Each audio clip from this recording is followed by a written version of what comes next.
name is Divya. I am studying in 10th standard. My school name is Kiturani Chennamma Residential School, Ambalgoppa. First ನಾನು sir ಬಗ್ಗೆ ಹೇಳಕ್ ಬಂದೀನಿ.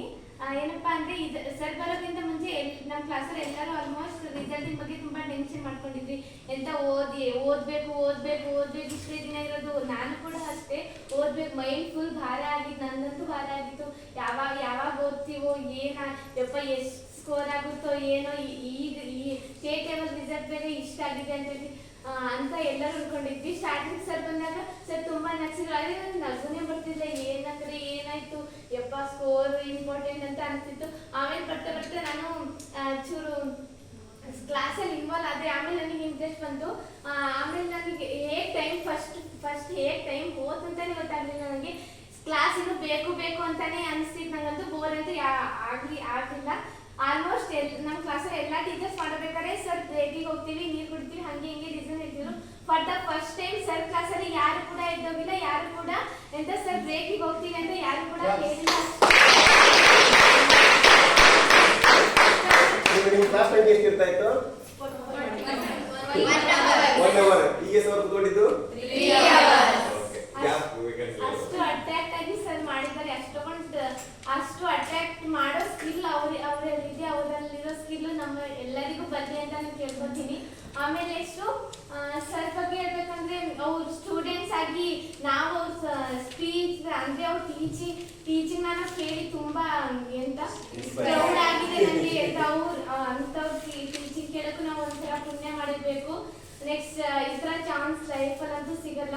Next ನಮ್ಮ ಜೂನಿಯರ್ಸ್ಗೆ ಇದಂತೂ ತುಂಬಾ ಯೂಸ್ಫುಲ್ ಆಗುತ್ತೆ. ಯಾಕಪ್ಪ ಅಂದ್ರೆ ಫಾರ್ ಎಕ್ಸಾಂಪಲ್ ನನಗೆ ಅಂತ ಅಂದ್ರೆ ಸರ್ ಬರೋಕ್ಕಿಂತ ಮುಂಚೆ ತುಂಬಾ ಮೈಂಡ್ ಒಂಥರ ಡಿಸ್ಟರ್ಬ್ ಆಗಿತ್ತು. ನನಗೆ ರಿಸಲ್ಟ್ ಏನು ಬರ್ತಾ ಡೌನ್ ಆಗ್ತಾನೆ ಇದೆ ಅಂತ ಹೇಳಿ ಈಗ ನನ್ನ ಮೇಲೆ ನನಗೆ ಕಾನ್ಫಿಡೆನ್ಸ್ ಬಂದಿದೆ. ನೆಕ್ಸ್ಟ್ ನಾನು ರಿಸಲ್ಟ್ ಮಾಡೇ ಮಾಡ್ತೀನಿ ಅಂತ ಹೇಳಿ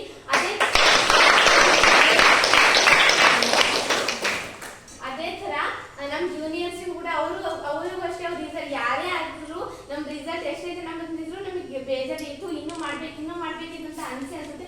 ಹಾಗೆ ಅವರಿಗೂ ಕೂಡ ಅನ್ಸಿರುತ್ತೆ. ಸರ್ ನಾನು ನಿಮಗೆ ರಿಕ್ವೆಸ್ಟ್ ಮಾಡಿ ಕೇಳಕತ್ತೀನಿ, ನೆಕ್ಸ್ಟ್ ಇಯರ್ ಕಂಟಿನ್ಯೂಸ್ ಆಗಿ ನಮ್ಮ ಸ್ಕೂಲಿಗೆ ಬಂದು ನಮ್ಮ ಸ್ಕೂಲಲ್ಲಿರೋ ಎಲ್ಲ ಸ್ಟೂಡೆಂಟ್ಸ್ಗೆ ಎಂತ ಇದೇ ತರ ಟೀಚಿಂಗ್ ನ ಮಾಡಿದರೆ ನಮ್ಮ ಸ್ಕೂಲ್ ಇನ್ನೂ ಉತ್ತಮ ಆಗಿದೆ, ಇನ್ನೊಂದು ಸ್ವಲ್ಪ ಉತ್ತಮ ಬರುತ್ತೆ ಅಂತ ಕೇಳ್ಕೊತೀನಿ.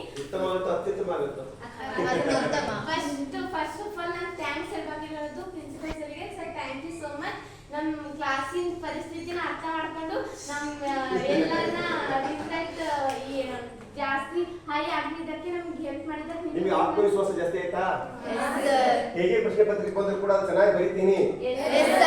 SSLC ಪರೀಕ್ಷೆನೇ ಬದುಕಲ್ಲ, ಆಚೆಯೂ ಕೂಡ ಬದುಕಿದೆ. ಮತ್ತೆ ಏನೇ ತಿಳ್ಕೊಂಡ್ರಿ ಕ್ಲಾಸಲ್ಲಿ ಈ 3 ನಿಮಿಷ ಮತ್ತೇನೇ ಅಂಶಗಳು?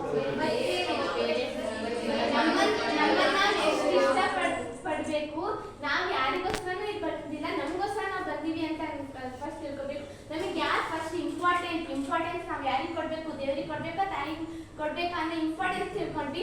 ಆಮೇಲೆ ನೆಕ್ಸ್ಟ್ ಹೇಳ್ಬೇಕಂದ್ರೆ ನಾವು ನಮ್ಮ ಲೈಫ್ ನ ಎಷ್ಟು ಎಂಜಾಯ್ ಮಾಡ್ಬೇಕು, ಮತ್ತೆ ಊಟ ತಿಂಡಿ